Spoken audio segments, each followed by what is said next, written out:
Hello guys, welcome to the channel The 99 Percentile Club.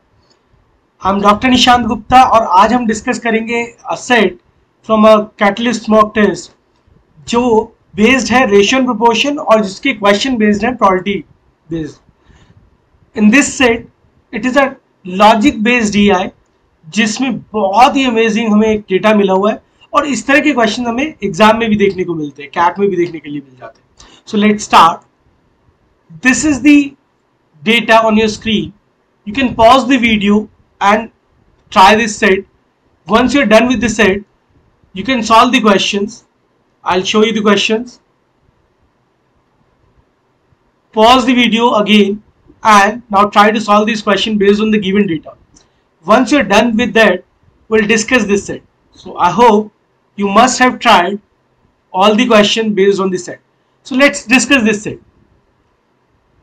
It says B1, B2, B3 are the three bags and each bag contain marbles of three color blue, green and pink. So हम इसके लिए एक ऐसा table बना लेते हैं in which bag B1, B2, B3 the three bags blue, green, pink और एक हमने टोटल का कॉलम बना लिया. यहाँ पर वो हमें बताते हैं B1 contain 15 blue marbles. So B1 has 15 blue marbles.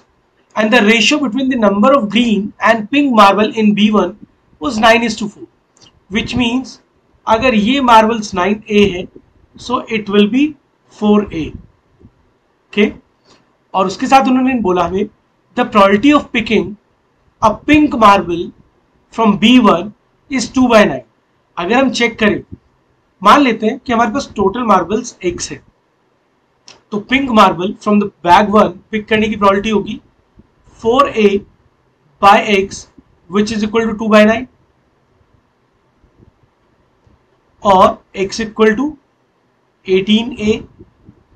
अगर मेरे पास X equal to 18A है जिसमें से 9 और 4A यानी 13A तो ये है, which mean blue जो होगा हमारे पास होगा वो होगा 5A. Blue will be 5A. Total तो हमें ये बनाना और इसका मतलब हुआ कि A इक्वल टू आ जाता है 3. That means this is 27. ये तो 15 गिवन है, ये 27 and this will be 12 और टोटल हमारे पास 18 3 जा 54 मार्बल्स इन बैग 1. अब हमें बैग 2 के लिए क्या मिलता है? The total number of marbles in bag 2 is 5/6 times the total number of marble B1. So B1 में है टोटल 54 और B2 में है 5/6 of 54. 5/6 of 54 which is 45. So in bag 2 there are 45 marbles जो हम लोग करने वाले हैं. अब यहां पर हमें मिलता है the number of green marbles in B2 is equal to the number of pink marble in B1. Green marble in B2 and pink marble in B1 is equal to, which means ये भी हमारे पास 12 हो जाएगा because bag 1 में हमारे पास pink marble 12 होंगे. Then the probability of picking a blue marble from bag 2 or B2 is 1/15.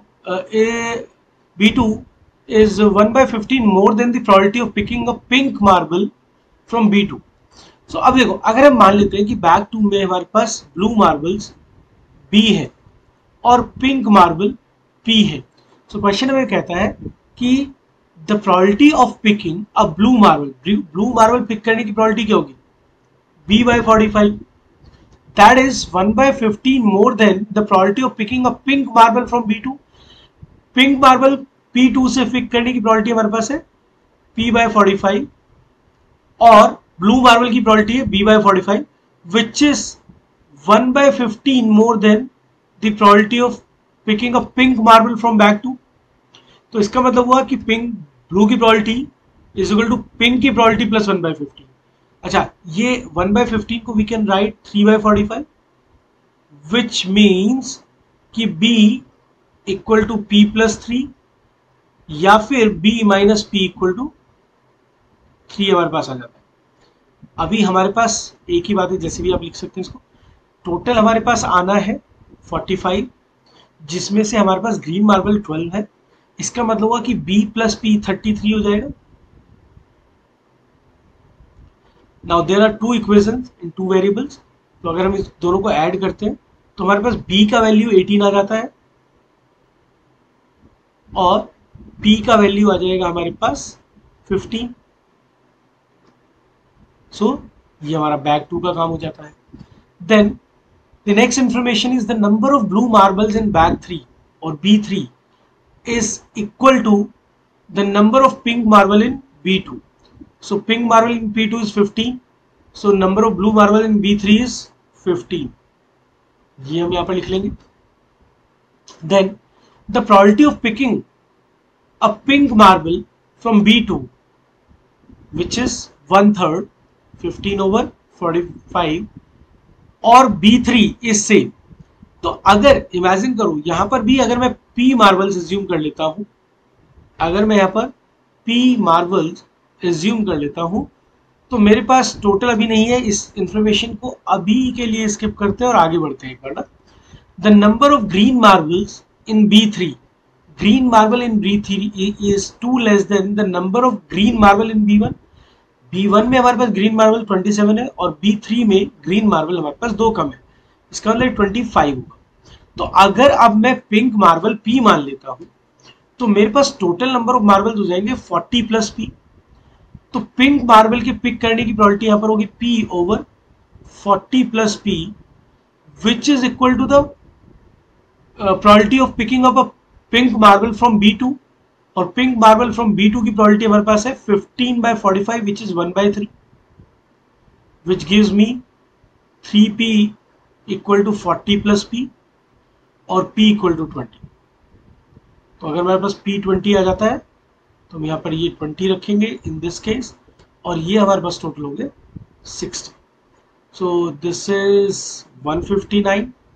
इधर हम इसको ऐड करते हैं 48, this is 7 plus 2 9 plus 5 14, carry 1 64 and this is 47। सो हम ये टेबल इस तरह से इजीली कंप्लीट कर सकते हैं। Now let's look at the question. इसके क्वेश्चंस बहुत इंटरेस्टिंग थे। सो पहला क्वेश्चन था, ये टेबल हमने ऐसे यहाँ पर कॉपी पेस्ट किया जो भी हमने बनाया है।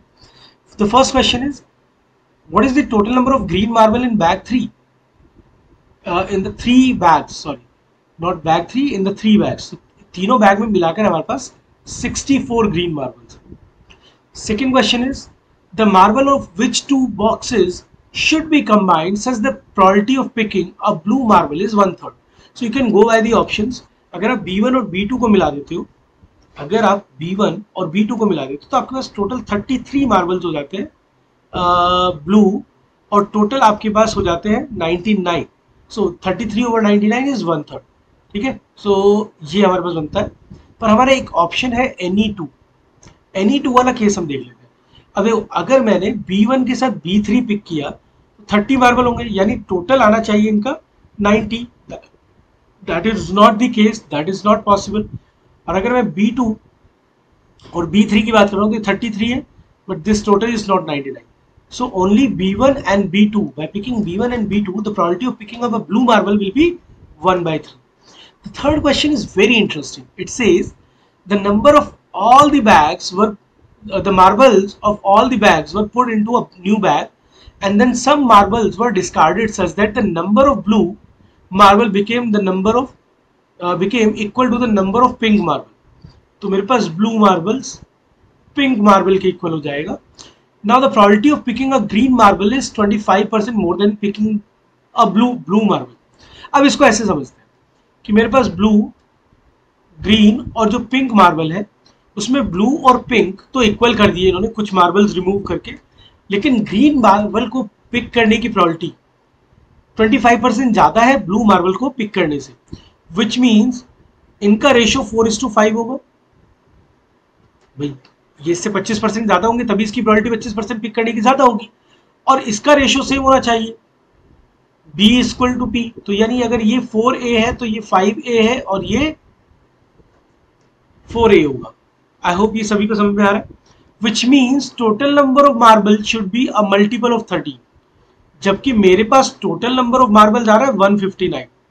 तो the closest multiple, least multiple less than 159 है ना, क्लोजेस्ट टू 159, जो 13 का मल्टीपल होता है 156, 13 12 156, यानी अगर मैं 3 मार्बल रिमूव कर दूं तो काम हो जाएगा।